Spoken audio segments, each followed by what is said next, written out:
and I said this to John when we've had chats, when I launched Happy Selling, I didn't know what the hell I was doing, right? I had no website, I had no methodology, I had no leads, I had no customer base. I literally went onto Wix.com, sprung up a quick website, and it was just basic as hell, right? But in my first years of being happy selling, I was an SDR coach. I was an account executive for one other company. I was a freelance sales trainer with Winning by Design. And I was doing ad hoc projects here and there. And what I was trying to figure out is all the things I could do. And after doing that for a year and a half, I kind of got to the point where I realized what I hated doing, what I didn't like doing, what I loved doing, and then I could package it. But if you saw the early sales decks of Happy Selling, they're cringe.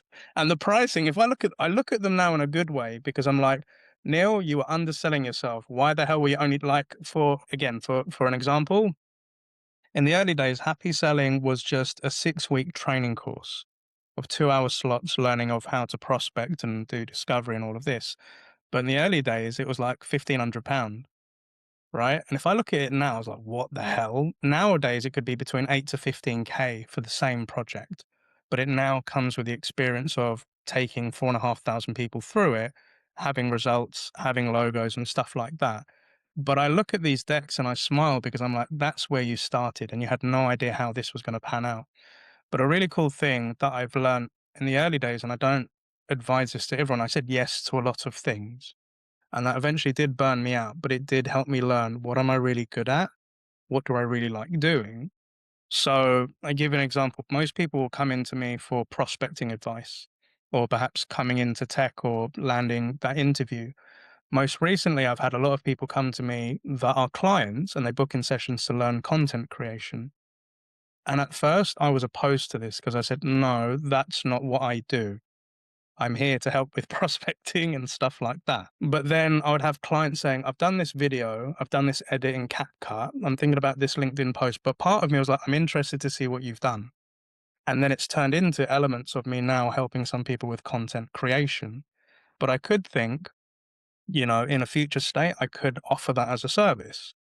But my fear is I'm not an expert in this. It's just I do it for myself. So I'm not a pro in teaching people how to do this. But then I say to myself, you wasn't a pro at experting. You just showed how people you did it and they paid for that.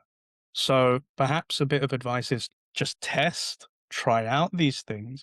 But it's what can you take from those transferable skills to bring into this?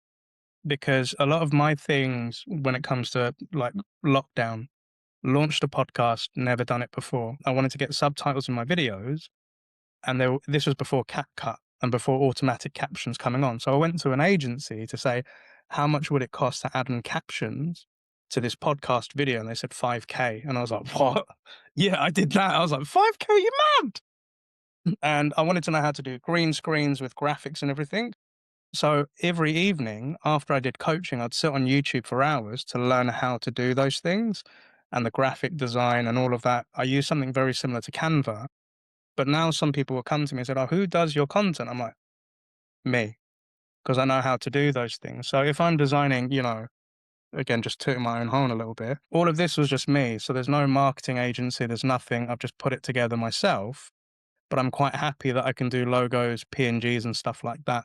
But if you have those skill sets, and then one day somebody says, "Could you do this, Samantha?" You're like, "Yes, but at a cost." So if somebody yeah. So if somebody hires me for something, I will say, "Yes, this is the basic, but if you want these things, it costs extra." But again, I have to be careful, otherwise I'm gonna go on a tangent. But yeah.